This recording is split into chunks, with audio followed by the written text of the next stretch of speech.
Good morning and welcome to Silverback Stadium. I'm Liz Entwistle alongside Chip Burnside. We are here in the first of the men's All-Stars quarterfinals. We have the Tri-State Foundry in the blue and orange going from left to right across your screen, taking on the Southeast Bears. Yesterday in pool play competition, Tri-State was 2-1 on the day, won their first two matches and then came up against a tough third final game of the day. Southeast 1-2 on the day. Was talking to coaches before the matches. We'll keep an eye out for the kicking strategy of this Tri-State team and looking for the lineout prowess of the Southeast Bears. The team mauled in 2 tries yesterday off the top of their lineouts, have made some player adjustments. Compared to yesterday, we just have one replacement for the Tri-State Foundry team. They did pull number 20, Jabari Johnson, onto their roster, and off we go.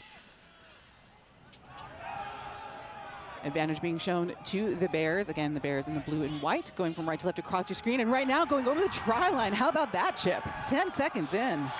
Yeah, Tri-State not really ready for the kickoff, it seemed like. The ball went to ground, and after that, it was a chapter of errors that resulted in a try.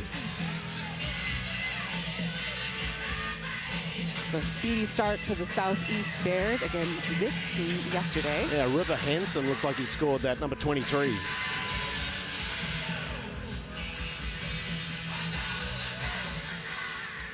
Yeah, you've got to get under that kick. Someone's got to put a name on it, as we would say. And as soon as it went to ground, then bad things happen.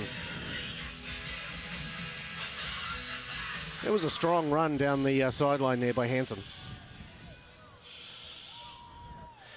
Southeast was in every single game yesterday. They lost 2, but they lost 14-6 to New England Red, and also the Midwest Barbarians team 15-12, and that game went down to the wire. I actually watched them play Pacific Coast Grizzlies. That was a tight game that Southeast came out on top on 14-10, and here they've jumped out to an early 5-0 lead.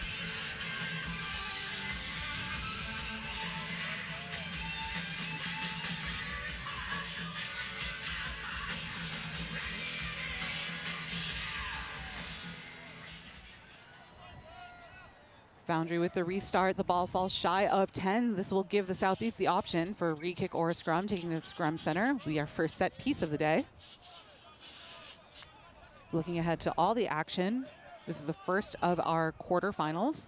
The 2-3 matchups here on the stadium field, 1 and 4 outside on field 1. We'll have the New England Independence Reds and Whites coming up after this. Yeah, Tri-State's got a bit of jitters here. Obviously the big field jitters have come into play. Another mistake. Just need to settle down.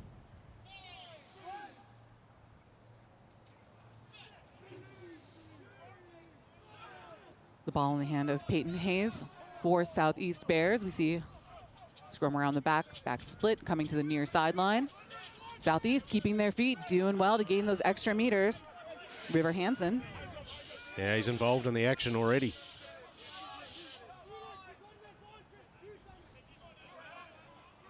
That's Buckingham taking it up. And then redistribution by Southeast. We see the little chip overhead. Landon Starnes, the number 15 jersey. No advantage gained. Our referee's going to bring it back.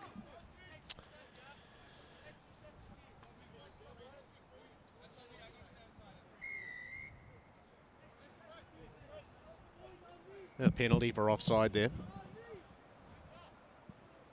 Southeast are going to evaluate their options. Elects to take it to the far touchline. Slight mistake there by the winger. He should have been monitoring that right on the line. That ball bounced out. Nonetheless, it's Southeast feed inside the 22. So just a touch inside the 22 for the Southeast Bears. 3.5 minutes into this opening half of play. Again, like Chip mentioned, very close game for the Southeast team yesterday, coming up to one of the stronger teams of the tournament and keeping the Midwest the closest. They go in with the number 1 seed today. Lessons to be learned. That same team. We'll see in action later today. An excellent maul like we spoke about. So going a little bit fuller on the lineouts, a little bit more controlled. And we see the low distribution with the ball there, giving an opportunity to the Foundry. Yeah, the center had no chance to really pick that up. He tried his best. But again, offside. They got to pay attention to the assistant referee there. He would have given them the 10-meter line. So another solid attacking platform for the Southeast inside of the 22 and well inside about 10 meters from the goal line. They've gone to the corner again. A lot of times these guys try to get milk too much out of that corner kick. Seen a couple go dead. That's a huge mistake when you do that. What difference does it make if it's on the 6-meter line rather than the 5-meter line? Is my point. We'll see plenty of adjustments later today. Right now, temperature's about 40 degrees, no wind in the air, but expecting gusts of up to 21 miles an hour. That definitely affects the gameplay. And holy cow, what a hit by the Foundry. It was a that great ball hit. coughs up, and it is Foundry on the run, on the go, in transition. Numbers are there. The Bears are scrambling. The Foundry taken down to ground. And now advantage being shown to the Southeast. Unfortunately, you've seen turned over there. A raking kick back into the backfield. Looks like a big prop is lumbering towards that. He's keeping an eye on it. He's gonna take a soccer kick at it, misses it. He might want to fall on that. Instead, he socketed it into in goal. Dakota Almazan on the chase for the Southeast Bears. Fast and frenetic, back and forth. And we're going back to look at this hit on. This created the opportunity for the Foundry. An excellent tackle, excellent contact made, and that ball on the go. Just couldn't quite get the extras. The big prop is down. He's done quite a lot of work there. He should have fallen on that. Had he fallen on that, then the player cannot fall on top, cannot jump on top of him as it used to be in the past. So the play is always go down on the ball rather than try to soccer it. It's not in a skill set of a prop typically. Looks like we are going to have medical attention and a substitution to come on the field. We'll be back in just a moment.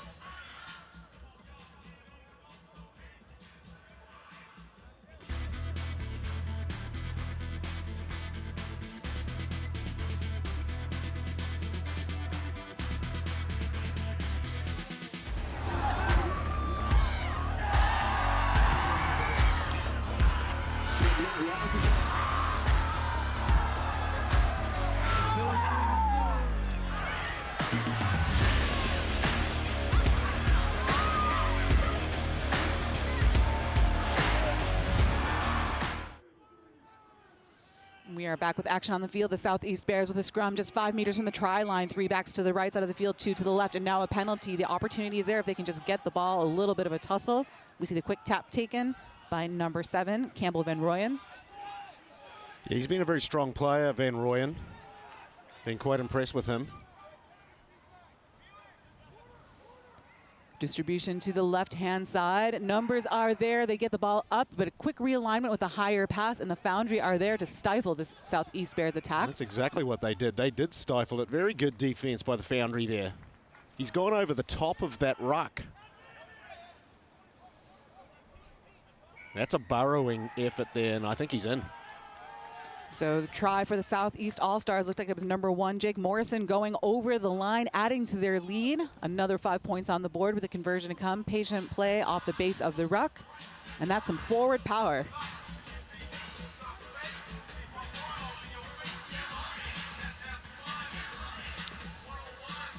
Yeah, he tried that burrowing effort there, sort of half over. Then he went to the left, and there wasn't any defense there. And a nice try.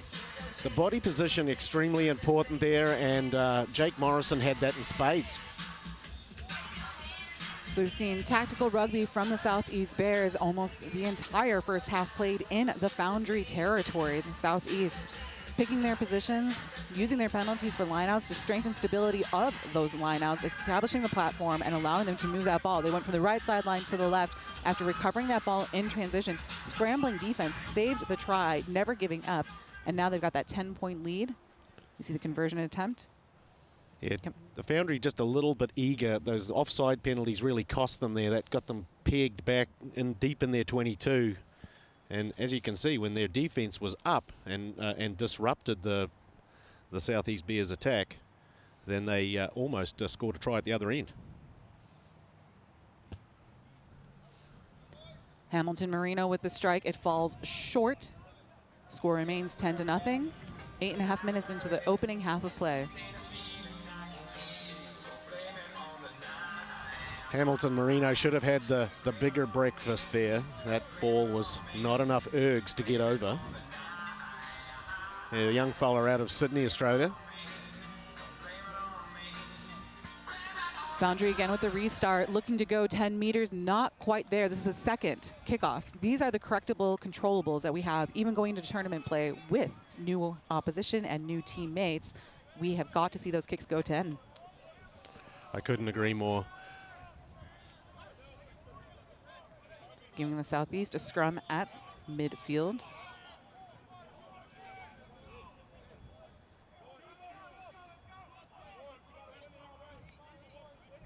We love the split option here. We got the stacked players there in the backfield.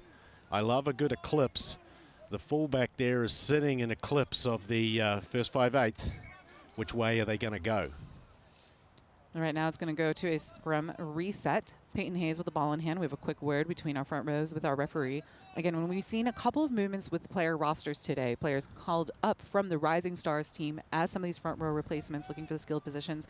Otherwise, most coaches have maintained their Rising Stars sides. We'll see them in action later today at 11 o'clock. Yeah, some of these young fellas are a bit stiff and sore from yesterday. These fields are pretty hard on the body. Hayes with the put in. Hayes going to the far side of the field. We see a lovely grubber downfield. It's going to sit up and give the Bears a chance to chase. Fielded well by the Foundry. We see the counter kick in attack. And now the Bears. Distribution, they've got the numbers, they've got support. They choose to kick again. And he's going for the old wipers kick there. And again, there's cover back there. Not a bad kick. Certainly bought himself some time. And it's Hamilton Marino who fields it and then takes a dab himself. Finds some support. It's the big prop out here. He's still going. He's the guy who scored the try just before. So Jake Morrison with the ball in hand goes to ground and now able to set in a stable attacking platform off of the ruck, setting the offside line. We see the Foundry straight across the field in defense, quick to recollect and realign. So after the kicking game, both teams settling in. And Southeast taken to touch. Good coverage by the Foundry defense, but a penalty called, and this is going to give Southeast another opportunity just outside the 22. Yeah, I've been quite impressed with Peyton Hayes too, the halfback for Southeast. He's what I call a kind of a sniping sort of halfback. He's always looking to run himself, but he kind of looks with an eye to get rid of the ball to his supporting players. We saw a try from him against the Midwest Barbarians where he did exactly that. So you've got to snuff him out. He's kind of a bit of a playmaker, and I think he forms a nice combination with Felix Hamilton Marino. Southeast elects for the kick to touch, a line out again, and look at why. Textbook off the top. Hayes, Hamilton Marino, back inside. The Bears about 10 meters from the goal line. Options to the right, options to the left, but look at these forwards to the right-hand side, and there we go. The big man back inside, nearly cuts through, just taken down by the Foundry meters from the goal line. Yeah, that was Beacom that almost made the try there. Again, with the power of the forwards, numbers to the left, numbers to the right. They go to the right, and they've scored.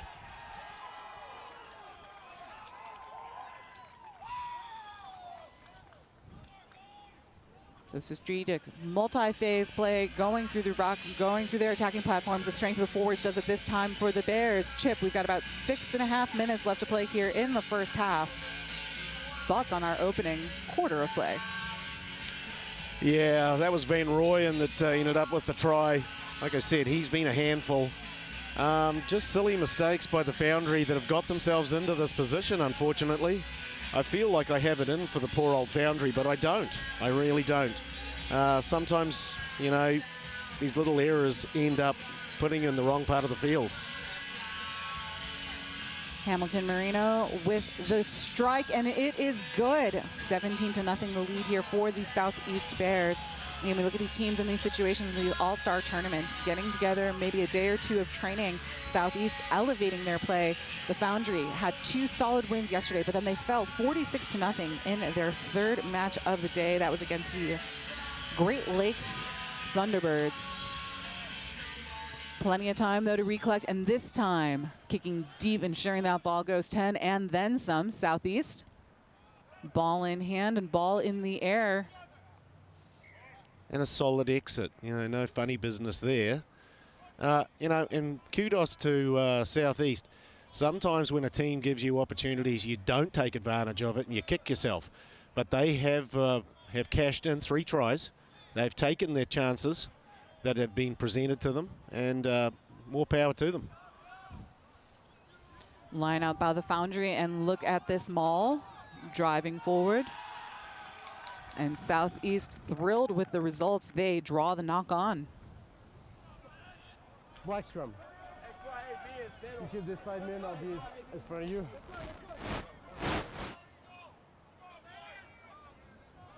Yeah, you've got to, if you're the Foundry, you've got to, as I always say, don't play from behind. It doesn't mean you're behind on the scoreboard. It just means forget about what happened.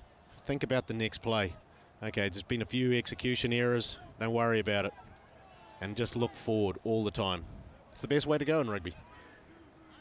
See the scrum set just outside of the 22. Worth noting, because if they were looking to exit, they can't pass back in the 22 and go straight to touch, or it would give the Foundry a line out closer to the in goal.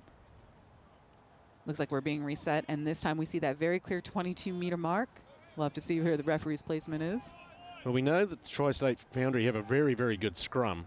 They showed that in their game against Great Lakes. They pushed them all over the park. So the forwards coach has got his head screwed on for sure.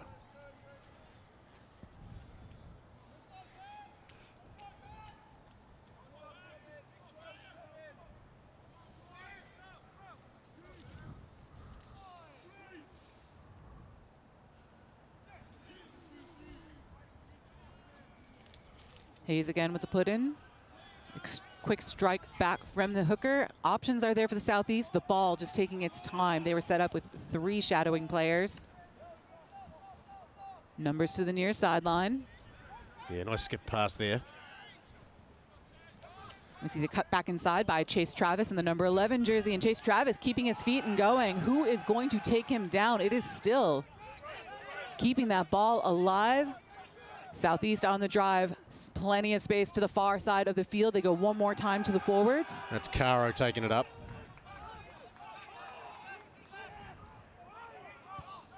Hayes with the box kick off of the back, and look at this, Southeast in motion. The ball knocked on by New York, knocked back again. Advantage being played to the Bears. No advantage gained, and we'll see another scrum, this time inside of the Foundry 22. Yeah, Callahan went up to take that ball. Just misplayed it in the air, and then, as you pointed out, I believe it was a knock-on by the Southeast as they tried to grab it. So we'll go to the replay here, the positioning of number 51 in the air. He had the leg up. He was protecting against that chasing player, doing the right things with his body, but just not quite able to corral the ball. Yep, I agree. Thanks, Chip. So the scrum set just outside of the 22. The Bears rather flat going across. Foundry on the put-in. You know, a lot of these plays are made to look extremely routine at the high level. When you've got a high ball, you've got players coming. You can hear the guy's footsteps, okay? And, you know, O'Callaghan, okay, he didn't make the catch there. But believe you me, he knew that that guy was in close proximity. On set. Bind, long bind, here to here, on set. Let's get in. We see replacement into the Foundry back line. Let's get confirmation of the numbers. We'll let you know who came on. Does look like the far side wing. You're allowed apparently up to 10 subs during the game, which is really bad news for us. We can't keep track of the players going on and off. It's like a train station. Extended rosters of 27 players for the weekend with the tournament play, 6 games between 2 days. And of course, showing off the best of the best. These players are coming not just from their college teams straight to conference teams, but now into their greater regional sides.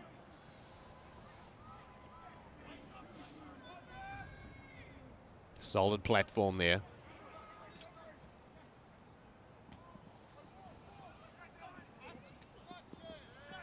Foundry with numbers toward this near side, and it was just enough contact from Chase Travis, and that number 11 jersey will keep an eye on him. He had the breakaway that has established some of this field position before. Recollected by Hayes. Going to the strength of the forwards yet again. Numbers realigned towards the far side of the field for the Southeast Bears. Foundry realigning, leaving a gap, a little bit of the over pursuit on defense. And look at this, it's the Bears on the go, but the Bears just tipping the ball. And a scrum again to the Foundry. Yeah, Felix Hamilton Marino there exploring his options in midfield. If they had that pass gone to hand, that could have created some problems. Again, another good run by Jake Morrison. There's the pass. Looked like it got tipped there by the Foundry player.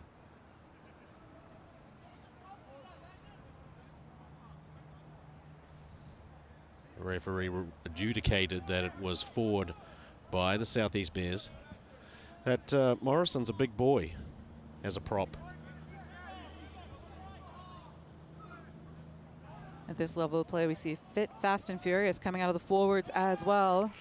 And also coming from forwards. Here we go. The turnover from the scrum. So the bobble from the Foundry creates opportunity, and the quick release from the scrum puts Southeast Bears right place, right time to take advantage.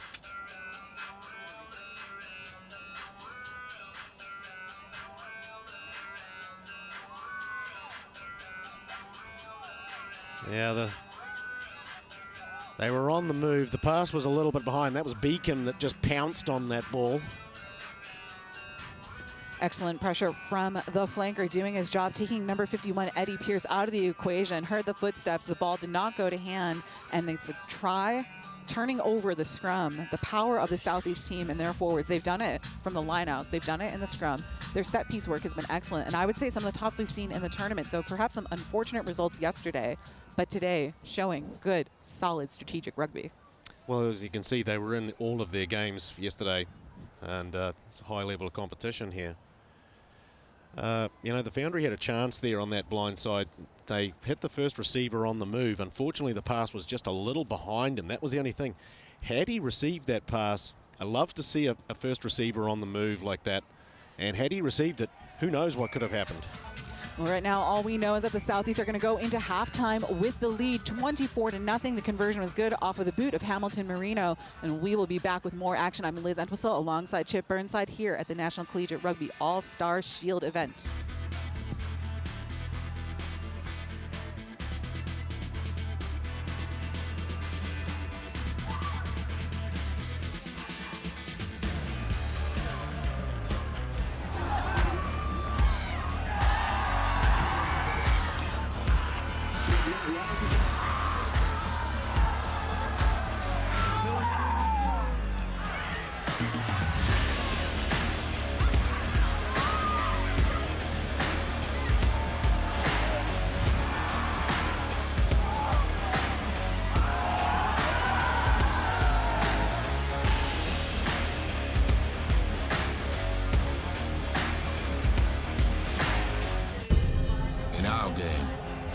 Play with our hearts.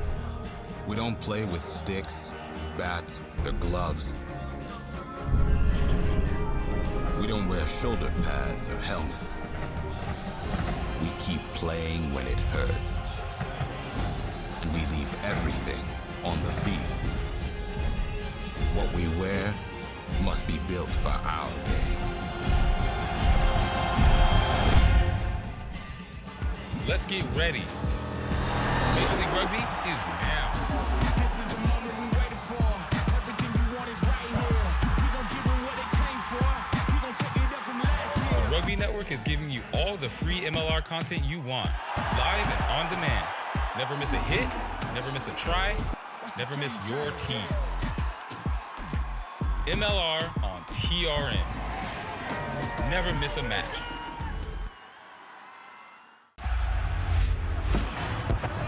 Rugby is all about feeling. The feeling when you crouch, when you bind, when you set.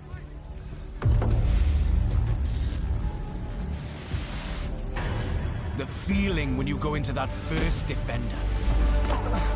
The feeling when you make that first tackle. The feeling when you take that first hit.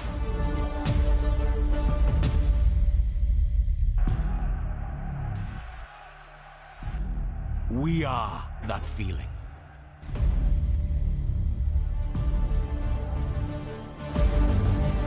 We are contact.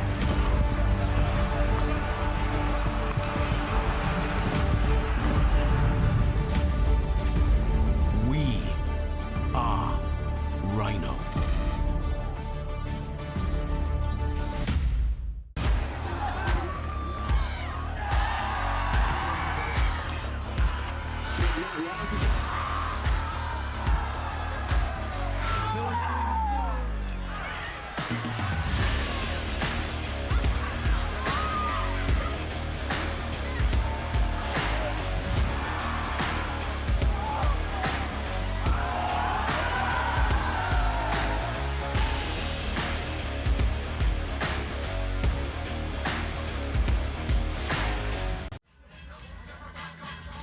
We are back here for the second half of action, the first of our men's All-Stars quarterfinals. I'm Liz Entwistle alongside Chip Burnside. We see the Tri-State Foundry in the orange and blue kicking off to the Southeast Bears, and the first half was all Bears, all points. Yes, it was bears, bears, bears. There was panda bears, grizzly bears, black bears, brown bears, and unfortunately not a lot of steel out of the Foundry. Let's hope that they perform better in the second half. They're playing downhill, so they should be better. The ball is up and into the Bears territory. The Foundry looking for that turnover at the ruck. Quite the contest, quite the tussle. The ball still down, the ball still there, and finally out, the Bears looking to exit from deep inside of their 22. And taken down again, the Foundry realigning, applying the defensive pressure, nearly coming away with the ball, but we hear a whistle on the field, a penalty shown to the Bears. Yeah, so if the ball appears by magic on your side of the ruck, typically that's going to be a penalty. That is one of the areas sitting in on the referee conference after yesterday's matches that did come up the most. Is as game went on, we see teams getting a little braver in terms of their contest at the ruck, looking for that jackal, looking for those turnovers. We look at players' rights to the ball. Are they coming from an onside position? Are they coming with shoulders over? And here is the replay. Let Chip do the honors. Yeah, well, he's definitely not, he's not going through the gate. He's sideways through the gate. And even though he was on his feet, he was deemed to be in breach by the referee. We see another textbook line out from the Bears. They are getting their jumper up quickly. Again, this Foundry defense looking to make something happen, trying to take away space. Bears keeping their feet. And this time, no contest at the ruck. The Bears, a little chip and chase. We see that turf bounce into Foundry hands. Yeah, and again, another penalty. Good idea by Hamilton Marino there. He was trying to catch that one on the full, and then he went, I can't quite make it. Then he had to wait for it to bounce, and he didn't regather. But still maintaining possession, as this is a penalty, giving them the extra 10 meters as well. Good recognition by him, because there was a space in behind that Tri-State defense, and he was going to be the first one to the ball. Had it bounced in his favor, he was going to be gone. Yeah, he had support outside too. Meanwhile, another excellent line out from the Bears, and they've got numbers towards this near side of the field. We see the forward action and love this catch and release. Quick play with the ball, an excellent stiff arm, and it is the Bears on the go, corralling the ball, the bounce pass off the ground. Driving tackle from the Foundry. We have a maul in open play. Southeast with numbers to the right and to the left. The Foundry now patient in defense and realigning. Knee is down. We see the box kick off the base of the ruck, and the mark called by the Foundry. yeah, nice play there by the Foundry player. Again, a difficult over-the-head catch. And that was Gavin McNichol with the catch. So calling the mark, the fair catch version in the sport of rugby as compared to American football. Draws the penalty as well, and the Foundry with an exit under such pressure from the Bears before. Heads up play, under pressure deep in their own 22. And we'll get a Foundry line out on this near side line. Yeah, now they need to build on that. Nice little play, nice mark, found touch. So go back to the replay here. The Bears with momentum with the forward. And just enough of a shift here, calling the mark and disrupting a bit of that momentum.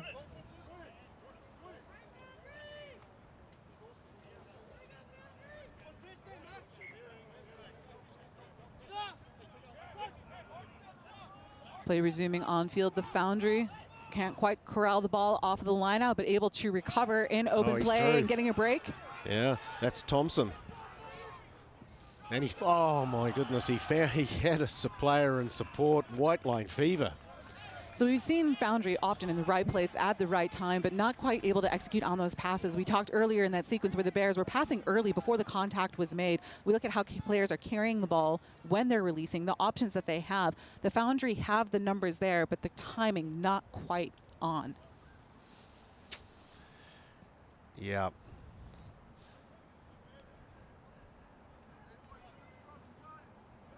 He was in for all money there, unfortunately. Nice break by Thompson. He darted through a nice gap here. He said, I'll take that. He had the player outside him in support. The pass was on time, and he just dropped it.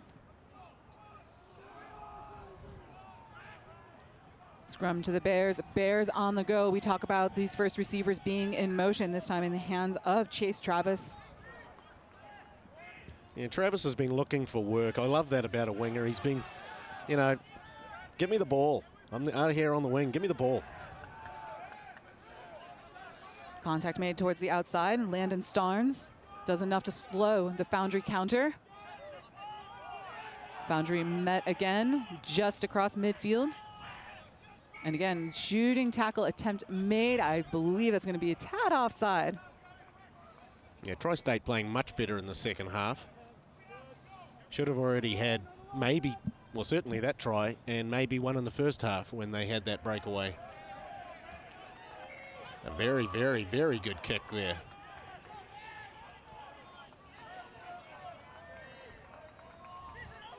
Let's see what their line-out maul skills are like.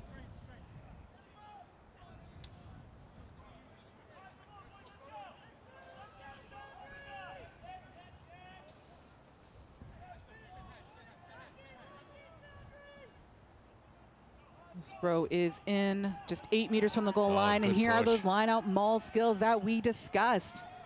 Solid go forward, powerful presence from the Foundry players. They get the penalty as well. The big forwards are lining up here. Tap. Access denied by the Bears defense. Tried to go straight through them. There's a little pick and go action. He's short. Gonna have to have one more dab here.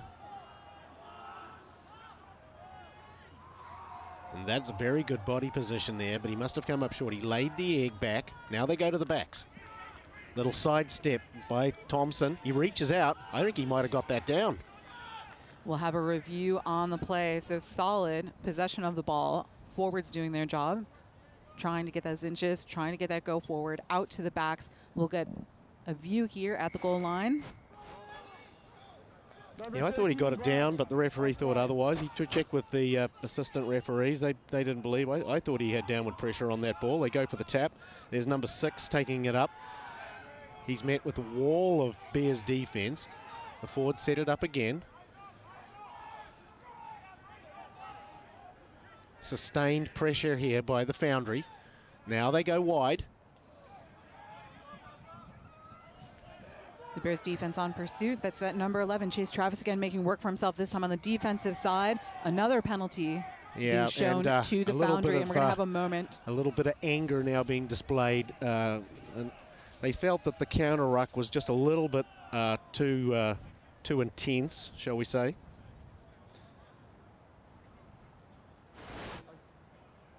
And there's been a number of penalties against the Southeast Bears. They're probably going to discuss a yellow there.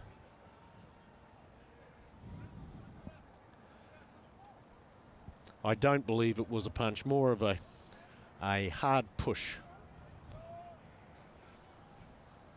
A little bit of game management by our referee crew on the field all weekend long have been talking about their own directives, wanting to see the ball in play, as much action as possible, but realizing the heightened emotions as the games went on yesterday. There were 6 yellow cards, no reds. 18 black. Or who's captain now? Yeah, I thought it was a clean Captain, 18 clear out by the Okay. by the Foundry player, First but offside. one of the Bears took exception to that.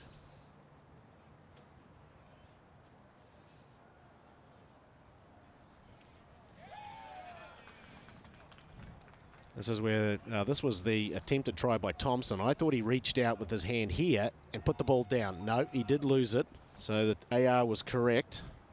And so they came back for the penalty, and then from that ensuing ruck, and then there's the player has been sent to the sin bin for his indiscretions.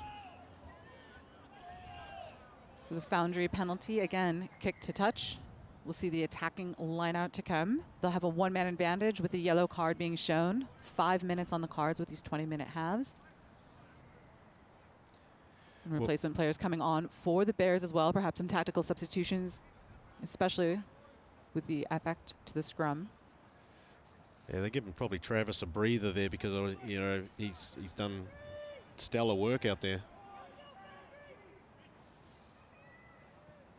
The ball is up, and the Stolen. Bears have come away stolen. A key line out. Possession, everything. They still maintain a 24-0 lead. The Bears are deep in their own territory. They're trying to eat away time on that yellow card as well, so if they can watch that clock wind down and prevent any Foundry points from being scored. Deep in their own in goal, but again, meeting the gain line. Yep.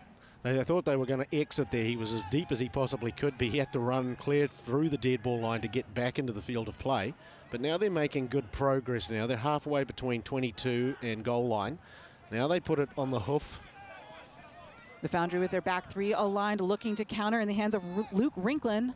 Rinklin in the number 11 jersey, finding the far sideline. Numbers are there, trying to draw out the Bears defense, but so quick to realign and slowing the ball down here in contact. Allowing them to establish their defensive wall. Moving forward again and preventing the go forward from the Foundry on attack. The Foundry's numbers here towards the left. And again, met far behind the gain line. Yeah, pretty good defense by the Southeast Bears. They get up quickly. Nice kick Nowhere into to go. space. The Foundry try to go up and over. The Bears, and look at this footwork, dancing away from one tackler and another. He's got one to beat. And Foundry finally able to corral the counterattack by the Bears. The Southeast again, ball in play, forwards to the left-hand side, and we see the big man, Jake Morrison, ball in hand. Foundry again causing some disruption here. So defense is coming up big for both sides. Yeah, it was Starnes that made that run before. Now he goes Beacom. He's gone. Beacom, just like a giant deer going down there. He's put that on the foot. Excellent idea. I reckon that's a try. Thank you.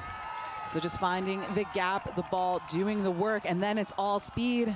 We see the Southeast Bears with a try in transition, then the substitute with an immediate impact for the Southeast Bears in the number 21 jersey, Ethan Richardson, with the support, with the chase. But what a line break here by the Southeast Bears, breaking open here the second half of play, 29-0 the lead. Yeah, it's Beacom with the he's got an all tournament mustache, that's for sure. And then he, number 21, puts the ball on his feet. Nice little soccer move. That was Ethan Richardson, and nice finish. He just put the right amount of weight on that little soccer kick. The pass was too low. Didn't attempt to pick it up. Would have killed his momentum. Elected to soccer it forward, and a great try against the run of play.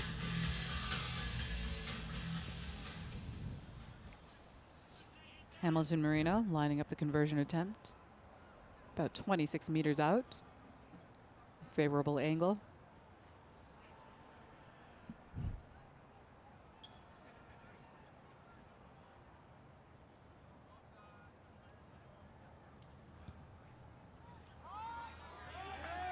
The conversion is good, and the Bears extend their lead 31-0 with 6.5 minutes left to go here in the second half, in the first of our quarterfinals for the All-Stars. They'll take on the winner of the Midwest Barbarians and the Mid-Atlantic Sharks currently going on field one. And then coming up in additional quarterfinal action, we'll see the Independence Red against the Independence White here in the stadium field. And across on field one, we'll see the Great Lakes Thunderbirds taking on the Pac Coast Grizzlies. And it'll be the Rising Stars round next. It was a nice restart this time. This was what he was trying to do in the first half when it didn't go 10. It was a nice kick, and in actual fact, the Foundry player got underneath it. But there must have been an infringement that I didn't see after that. I thought he made a clean catch of it. We saw quite a few challenges in the air. These teams trying to just hang that ball about 11 to 15 meters downfield. Of course, contact in the air has been a few yellow cards resulting. Right now, the result is the scrum. The Southeast Bears with the platform, looking to go another 65 meters if they can, but comfortably in the lead 31-0 as the clock is winding down. Excellent play off the back of the scrum and excellent coverage on defense by the Foundry. Can't quite get the player to ground, so the ball stays alive, and we've got a wide 2-on-1 on this near sideline. The pass is made. Good footwork and body position by Agiaminta II. And again, driving defense by the Foundry. A good counter by David Barrett. The Bears on the go. Calm, realigning. The Foundry equally calm in their defense after that initial attempt at the poach at the ruck. Have zeroed out, setting their wall, and the wall doing the work. And look at this, the force of the Foundry. Driving the Bears back nearly 20 meters on that play alone. We see the kick and the chase going up and over. The Foundry defense proving too strong. A good counter chase by the Bears. Nice play by the Foundry fullback there. Safe catch. It's penalty advantage being shown to the Foundry. We saw on the high tackle. Quickly taken, and advantage being shown again. The Foundry. Their defense made it happen. Their offense looking to score in transition. And another strong whistle from our referee. Yeah, that was Rinklin on the nice catch. And then Luke Vivier took that ball into contact. High tackle, playing the ball in the ruck, and another high tackle. Okay, so that's 3 in a row. We'll go to our referee conversation. Okay. How about the yellow card? The other He's back on. Hey, other yellow card back on. Hold on. Yeah, it was over there. So another yellow card being shown to the Southeast Bears. Quick penalties and a quick analysis. The Foundry again with the player advantage. 4 minutes to go. How long are the yellow cards in these games? 5 minutes on the yellow card. It looks like the Bears are getting their first yellow back onto the field. Quick count of 14 players on the field. Yeah, I saw one of them counting there before. I didn't know Bears could count. They got to use those paws for something, Chip.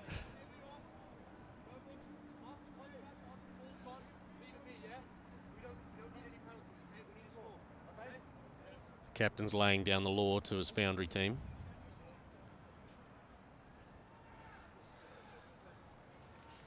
Braden Thompson again, ball in hand. Yesterday, he was one of the leading point scorers for the tournament with 16 points off of 8 conversions, but the Foundry so far have been shut out in their last 2 matches. And again, speaks to the quality and the skill of this tournament. He's out of Syracuse University. It's going to be, if it's cold down here in Atlanta, it's going to be very cold up there. Too true, Chip. He's probably enjoying the break from the snow. Looking for some ice-cold line-out action here on the field, and the Foundry do it with 5 men in. Quickly up, quickly down, and looking for the line break. Impact player on the field, number 49. Taking the ball in and knocking the ball on. Perhaps the thought of a free kick, but instead it is going to be a scrum set to the Bears. With 2 minutes to play here. Yeah, good run by number 49. We don't have his details in front of us.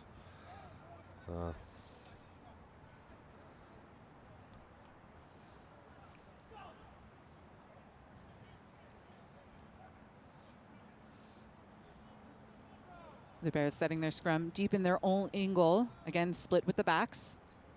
Straight across, no offside line in the in goal. Expect a big push here by the Foundry.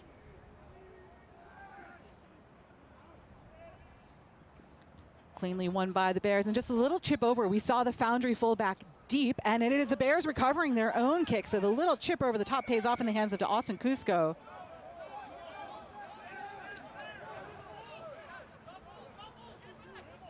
A penalty awarded to the Foundry. The tap taken by number 49. The good go forward. Contact made. The tackle from behind by Benjamin Thompson of the Bears. He's full of run. Difficult pass. He double snatched it, but he's going to go very, very close to going over. He is over. The Bears were there with the double tackle, but it's too little too late with the go forward from the Foundry, getting their first points on the board in nearly 80 minutes of play. Again, held short of scoring yesterday in their final match, but finding their form again here with a minute and a half left to play on our stadium clock. I think it might have been Anthony Garino.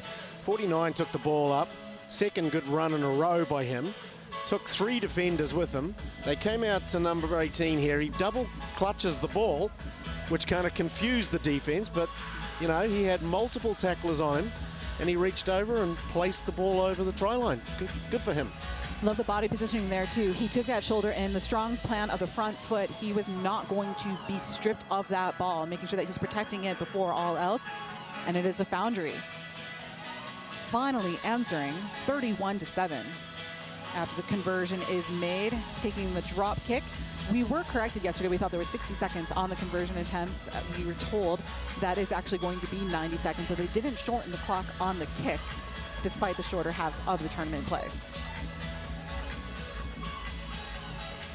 There's one thing that we know about Liz is that she's extremely prepared, and she's in referees' meetings, and she knows all the stuff and that I don't know. So it's kind of handy to have her around.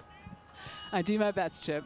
We see the drop kick on the restart by the Southeast Bears, taken well in the air. A gorgeous lift, protecting the player, protecting the ball, and as the Foundry looking to counter, see if they can get some more points on the board and some momentum going into later rounds of games today. Through the forwards they go. They had success on the try. They're looking for success again, trying to break the gain line. Yeah, distribution from number 17, Patrick McHale. Yeah, this Thompson's made another half break. Now finds support. There's numbers on this inside. He's got another player with him.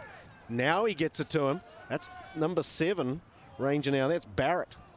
Excellent continuity play from the Foundry, taking the contact, getting the passes off, creating enough separation. The Foundry are again inside of the Bears' 5-meter line. Foundry looking to go over, stop just short, and then they perhaps get it here on the second phase. Yeah, they do. So the big boy has gone over the line there. Nice break by Thompson, who we'll wait for the replay here. They had numbers in support all the way down, and they had to set it up with the ruck to get the actual try. It's another beauty of a strike here by Foundry to close out with 2 quick tries in the final 2 minutes. Excellent continuity play out of the forwards. We saw the passes made in contact, out of contact, and look at that pop from the ground. As the Bears are scrambling, the Foundry is there with quick support. If they played like this all game long, we'd have a much different result. Absolutely.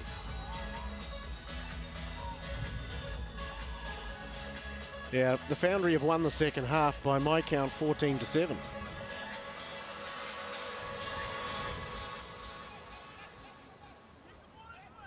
Need more than a bear paw to count that high, Chip. We see one final phase of play here. The restart deep into Foundry territory, taken cleanly by the Foundry. Support is there. A solid ruck is formed. And another penalty drawn. This time a momentum favoring the Foundry. Oh, that pass didn't go to hand. Instead, the Bears have grabbed it. The Bears with numbers towards the left-hand side, trying to avoid that mess of contact. The Foundry players are there. The Bears are on attack, and look at this burst of speed towards the far sideline. Taken into touch.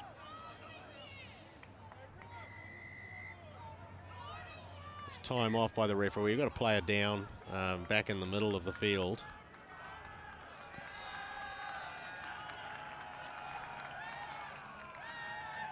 The referee just checking on his welfare.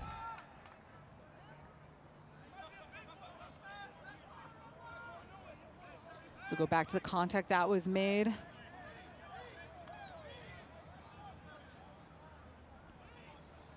Some excellent continuity from the Bears, but looks like we just have a Foundry player caught at the bottom.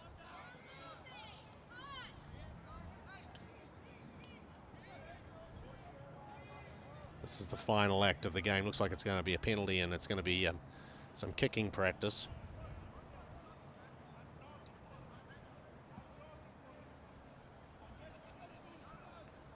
So lining up for an attempt at goal is going to be Peyton Haynes in the number 9 jersey.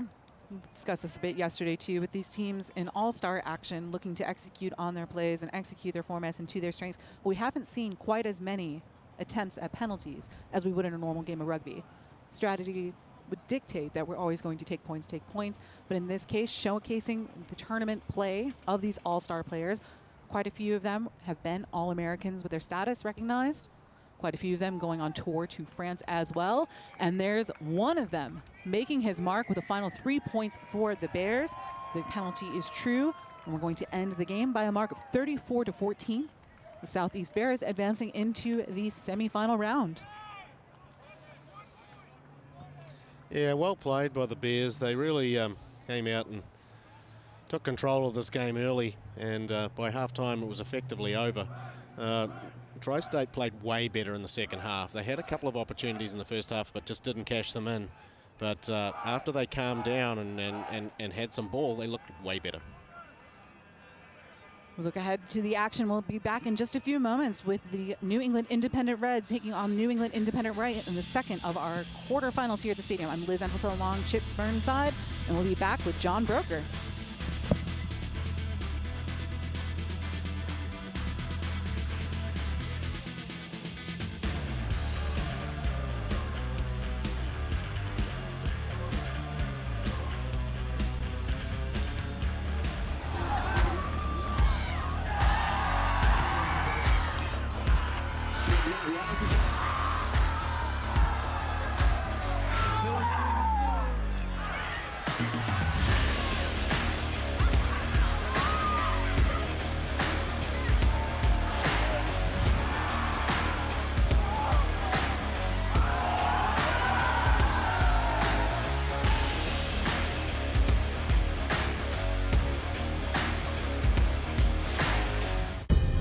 In our game, we play with our hearts. We don't play with sticks, bats, or gloves. We don't wear shoulder pads or helmets. We keep playing when it hurts. And we leave everything on the field.